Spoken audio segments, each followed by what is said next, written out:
ఓం శ్రీ గణేశాయ నమః. ఓం శ్రీ వేదవ్యాసాయ నమః. ఓం నమో భగవతే వాసుదేవాయ.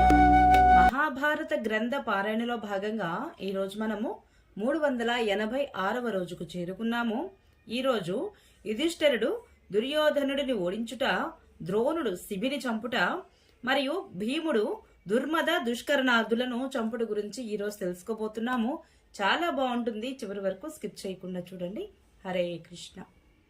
శుక్ల అంబరధరం విష్ణుం శశివర్ణం చతుర్భుజం ప్రసన్నవదనం ధ్యాయేత్ సర్వవిఘ్నోపశాంతయే. నారాయణం నమస్కృత్య నరం చైవ నరోత్తమం దేవీం సరస్వతిం వ్యాసం తతో జయముధీరయేత్. హరే కృష్ణ. ఇక మనం పారాయణ ప్రారంభించుకుందాము. సంజయుడు చెబుతున్నాడు ధృతరాష్ట్ర మహారాజు తోటి, రాజా, కౌరవ పాంచాలురులు ఇద్దరు కూడా పరస్పరం పోరాడుతున్నారు. యోధులందరూ పరస్పరం తలపడి బాణ, తోమర, శక్తి మొదలగు ఆయుధాలతో తూట్లు పొడుచుకొని యమలోకానికి పోతున్నారు. కొద్దిసేపటికే యుద్ధం తీవ్రతరమైంది. రక్తపు నది ప్రవహించసాగింది. అప్పుడు దుర్యోధనుడి యొక్క బాణపు దెబ్బలు తిని పాంచాల వీరులు అటు ఇటు పరుగులు తీశారు. అతని బాణాలతో పీడింపబడి పాండవ సైనికులు నేల కొరిగారు అనేకులుగా. ఆ సమయంలో మీ పుత్రుడు చూపినంత పరాక్రమము కౌరవ పక్షంలోని ఇతర వీరులెవరూ చూపలేదు.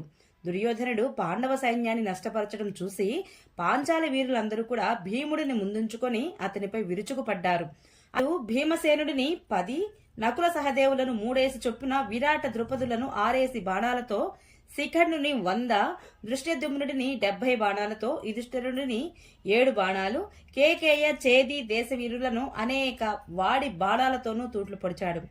ఆపై సాత్యకిని 5, ద్రౌపది పుత్రులను 3 చొప్పున, ఘటోత్కచుడిని అనేక బాణాలతో తూట్లు పొడిచి సింహనాదం చేశాడు.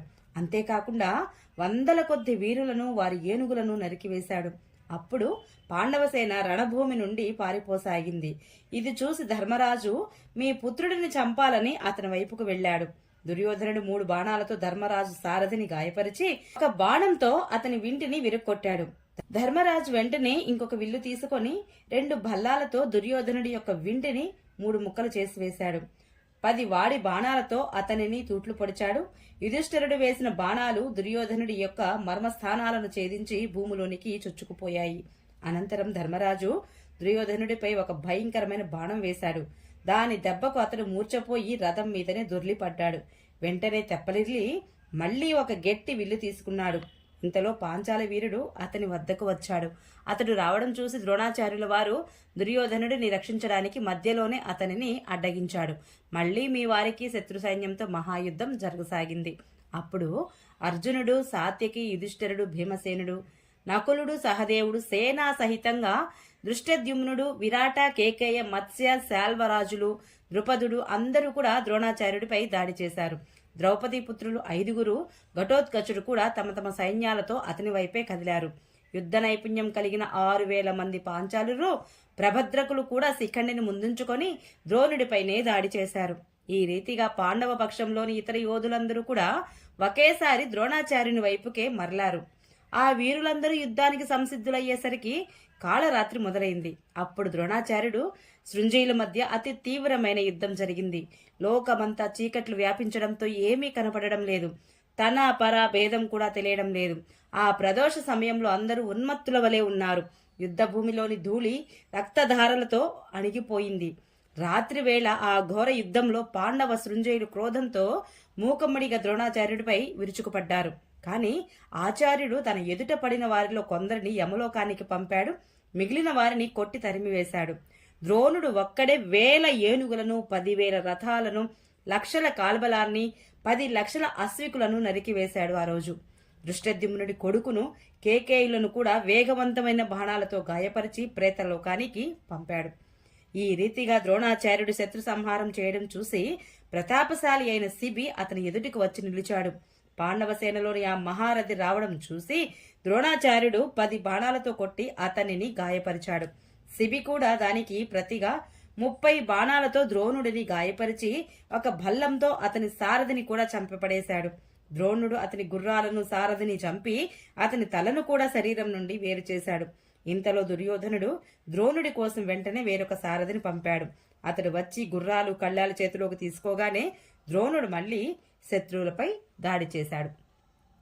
ఇటు కళింగ రాజపుత్రుడు తన సేనతో పాటుగా భీమసేనుడిపై విరుచుకుపడ్డాడు. ఇంతకు ముందు భీమసేనుడు అతని తండ్రి కళింగరాజును చంపిన కారణంగా అతనిపై ఆ రాజపుత్రునికి తీవ్ర కోపముంది. అతడు మొదట భీమసేనుడిని 5 బాణాలతో గాయపరిచి ఆపై 7 బాణాలతో తూట్లు పొడిచాడు. ఆ తరువాత అతని సారథి విశోకుడిని 3 బాణాలతో కొట్టి ఒక బాణంతో అతని ధ్వజాన్ని కూడా నరికివేశాడు. దానితో భీమసేనుడికి పట్టరాని కోపం వచ్చింది. అతడు తన రథం నుండి దూకి అతని రథం పైకి ఎక్కి క్రోధంతో గట్టిగా అతనిపై పిడిగుద్దులు కురిపించాడు. భీముడు అత్యంత బలశాలి. అతని పిడిగుద్దులకు అతని ఎముకలన్నీ చిట్లిపోయాయి. అతని ఆ దుస్థితిని చూసి అతని సోదరుడు కర్ణుడు ఓర్చుకోలేకపోయాడు. వారు విషసర్పాల వంటి బాణాలతో భీమసేనుడిని తూట్లు పొడవసాగారు. అప్పుడు భీమసేనుడు అతని రథం వదిలి ధ్రువుడి రథం ఎక్కాడు. ధ్రువుడు కూడా ఎడతెగకుండా అతనిపై బాణాలు వేస్తూనే ఉన్నాడు. బలవంతుడైన భీముడు అతనిని కూడా పిడిగుద్దులతో చంపివేశాడు. ఆపై అతడు జయరాతుని రథం ఎక్కి సింహనాదం చేస్తూ అతనిని ఎడమ చేతితో ఒక పోటు పొడిచాడు. అలా కర్ణుడి ఎదుటనే అతనిని కూడా చంపివేశాడు.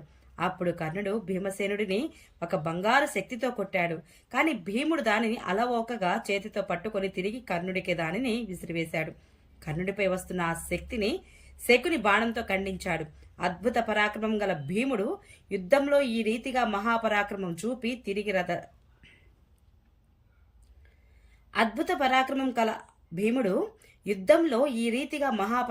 చూపి తన రథాన్ని ఎక్కి మీ సేనపై దాడి చేశాడు. క్రోధంతో యముడిలా మీ మీదకు వస్తున్న భీముడిని చూచి మీ పుత్రులు బాణాలు వేసి అతనిని ముందుకు రాకుండా ఆపివేసి బాణాలతో అతనిని కప్పివేశారు. ఇది చూసి భీముడు బాణాలు వేసి దుర్మధుడి యొక్క సారథిని గుర్రాలను యమలోకానికి పంపాడు. దుర్మధుడు వెళ్లి దుష్కరుడి రథం ఎక్కాడు. ఇప్పుడు ఒకే రథంపైనున్న అన్నదమ్ములు ఇద్దరు భీముడిపై దాడి చేసి అతనిని వాడి బాణాలతో నొప్పించసాగారు. అప్పుడు భీముడు, కర్ణుడు, అశ్వత్థామ, దుర్యోధనుడు, కృపాచార్యుడు, సోమదత్తుడు, బాహ్లికుడు చూస్తూ ఉండగానే దుర్మద దుష్కర్ణ రథాన్ని కాలి తాపులతో భూమిలోకి తొక్కివేశాడు. ఆపై మీ ఇద్దరు పుత్రులను పిడిగుద్దులు కురిపించి ప్రాణాలు తోడేసి గట్టిగా సింహనాదంలా గర్జించాడు భీమసేనుడు. కౌరవ సైన్యంలో అప్పుడు హాహాకారాలు చెలరేగాయి. అప్పుడు భీముడిని చూసి రాజులందరూ కూడా ఇతడు భీముడు కాదు, భీముని రూపంలో సాక్షాత్తు రుద్రుడే కౌరవులతో యుద్ధం చేస్తున్నాడు అన్నారు. మహారాజా, ఇలా అని రాజులందరూ కూడా పారిపోయారు. అందరికీ పై ప్రాణాలు పైనే పోయాయి. అందరూ తమ తమ వాహనాలను వేగంగా పరిగెత్తిస్తున్నారు. ఆ సమయంలో ఎవరికి వారే పరుగులు తీశారు. ఈ రీతిగా ఆ ప్రదోష సమయంలో భీముడు కౌరవ సైన్యాన్ని సులువుగా సంహరించేశాడు. దీనితో నకుల సహదేవులకు, ద్రుపద విరాటులకు, కేకేయ రాజులకు, యుధిష్ఠిరునికి చాలా ఆనందం కలిగింది. వారు భీమసేనుడిని ప్రశంసించారు. ఓం నమో భగవతే వాసుదేవాయ. ఈరోజు పారాయణ ఇంతటితో సమాప్తం. రేపు అశ్వత్థామ ఘటోత్కచుల మధ్య జరిగినటువంటి ఘోర యుద్ధం గురించి తెలుసుకుందాము. ఈ వీడియో మీకు నచ్చినట్లయితే please subscribe my channel, like, share, comment please. Thank you. Hare Krishna.